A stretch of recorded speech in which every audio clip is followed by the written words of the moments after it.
102కు 99 తీస్తే మనకి ఎంత ఆన్సర్ వస్తుందో చూద్దాం. ఫస్ట్ మనం ఏం చేయాలి?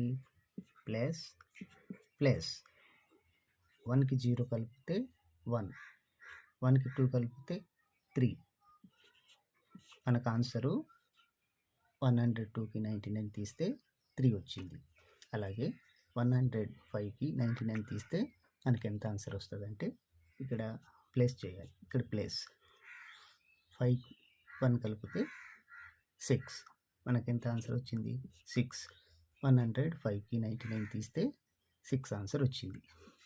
అలాగే 108కి 99 తీస్తే మనకి ఎంత ఆన్సర్ వస్తుందో చూద్దాం. ఇక్కడ ప్లస్, ఇక్కడ ప్లస్. 1కి 8 కలిపితే 9. అంటే 180కి 99 తీస్తే 102కు 99 తీస్తే మనకి ఎంత ఆన్సర్ వస్తుందో చూద్దాం. ఫస్ట్